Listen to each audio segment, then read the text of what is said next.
Certains agents sataniques vous attaquent à des niveaux. Le premier niveau, c'est avant la grandeur puisse se manifester. Le deuxième niveau, c'est quand tu es déjà grand. Et là, les agents viennent t'attaquer. Premier niveau, on voit Joseph. Joseph est à côté pour devenir grand. Il est dans la maison de Potiphar. C'est la femme de Potiphar qui veut prendre Joseph et le retenir dans la captivité, dans la maison de son mari. Ayez le discernement. Toute tentation a toujours un piège derrière. Satan te dira toujours ce que tu gagnes, mais il te dira pas ce que tu perds. Il a montré à Adam, tes yeux s'ouvriront, mais il n'a pas dit à Adam, tu vas perdre Dieu. C'est à vous d'avoir le discernement, de comprendre que cette tentation, elle peut m'arrêter là, elle peut me stopper là où je suis. Deuxième niveau, c'est quand tu es dans la grandeur.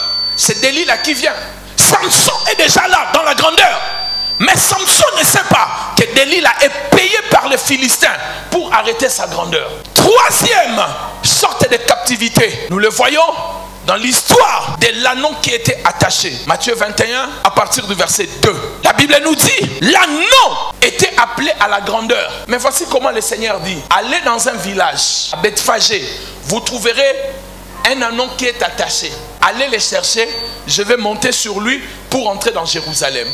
Le maître veut monter sur l'anneau. Le maître veut ouvrir ta destinée, mais le problème c'est que tu es en captivité. Allez le chercher, je vais monter sur lui pour entrer dans Jérusalem. L'anneau était destiné à la grandeur, mais le problème c'est qu'il était attaché. Et il n'était pas attaché n'importe où. La Bible dit, allez au village.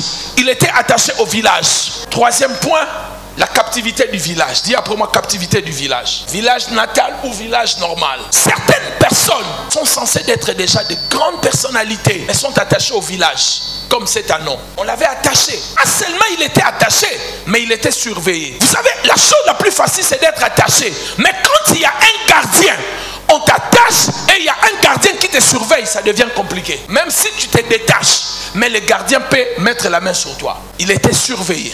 La première des choses pour savoir que vous êtes attaché dans un village, dans la captivité du village, regardez bien vos songes. Est-ce que vous rêvez tout le temps vous êtes au village? Ou vous voyez des événements de votre enfance, mais au village? Si vous le voyez, Dieu est en train de vous dire, il se passe quelque chose contre vous au village. Deuxièmement, est-ce que vous rêvez les parents qui sont morts ou les parents qui sont au village? Ou vous-même vous voyagez mais vous partez au village? Toi qui cherches à aller même à Brazza, tu n'arrives pas à trouver les laisser passer, mais tu rêves maintenant que tu rentres là-bas, même pas à Mouenedi, mais tu entres là-bas à Chilolo, je ne sais pas, là-bas à l'intérieur. Est-ce que tu trouves ça normal? Ça prouve que la grandeur est en toi, mais tu es retenu comme captif là-bas au village. Troisièmement, ce sont des rêves, des travaux forcés dans des maisons de famille ou au village. On te force de travailler. On te dit, fais telle chose. Et là, dans les rêves, toi, tu es en train de travailler. Ça prouve que tu es captif. La grandeur est en toi, mais on te retient comme captif. Il y a d'autres personnes qui sont captives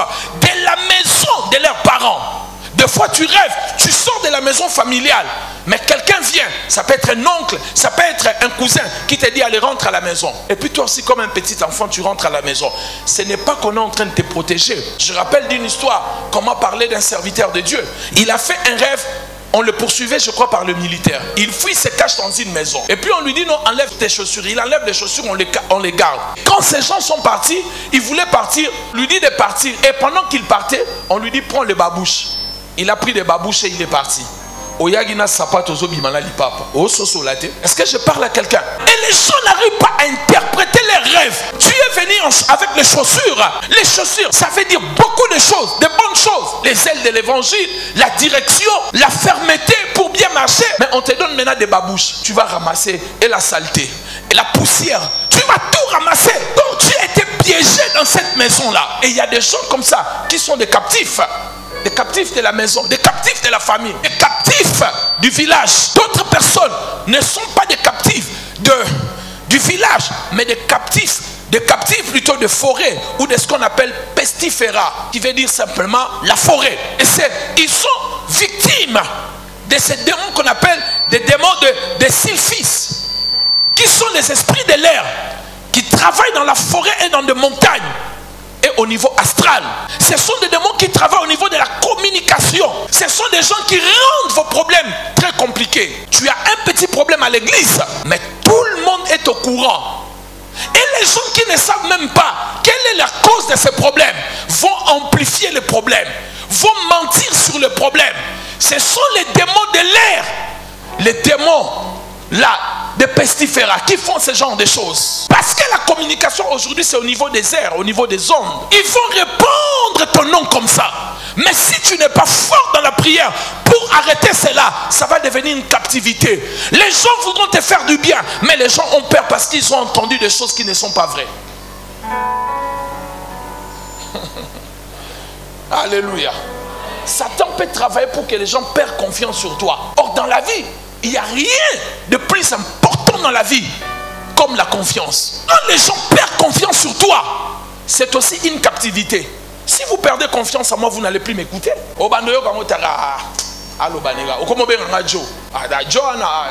Tu me appelles Daddy maintenant. Johanna. D'autres même. Jean Toto.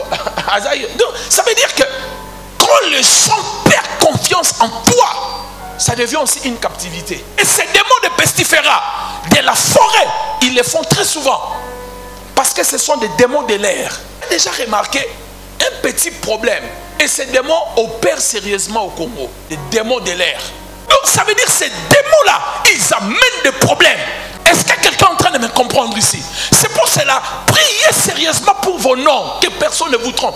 Dieu, il m'a montré comment on peut salir le nom d'une personne dans les choses que tu ne connais même pas. Il faut prier pour ton nom sérieusement et demander à Dieu de fermer la bouche des gens qui veulent rendre ton nom comme du sucre dans leur bouche. Que cela soit transformé en piment. Alléluia. Est-ce que je parle à quelqu'un? J'ai vu des gens. C'est pour cela, le conseil que je peux vous donner dans la vie, écoutez-moi bien, ne faites jamais votre opinion sur ce que vous avez entendu de quelqu'un. Faites votre opinion par ce que vous vivez de la personne. Parce que très souvent, ce qu'on dit sur les gens, on ne dit pas des choses vraies. N'oubliez jamais, il n'y a jamais une explication sans commentaire. Ça veut dire, si j'explique quelque chose, j'ai mes propres commentaires que je vais ajouter. Et entre ici, si je dis quelque chose, pasteur Noël dit au pasteur Onésime, il dit au docteur Winnie, dit à bienvenue, il dit, jusqu'à ce que ça arrive dehors, ça sera ce que moi je n'avais pas dit. Vrai ou faux? Et qui font cela? Les démons de pestiférats, les démons de l'air. Ils aiment ça. Ils font cela.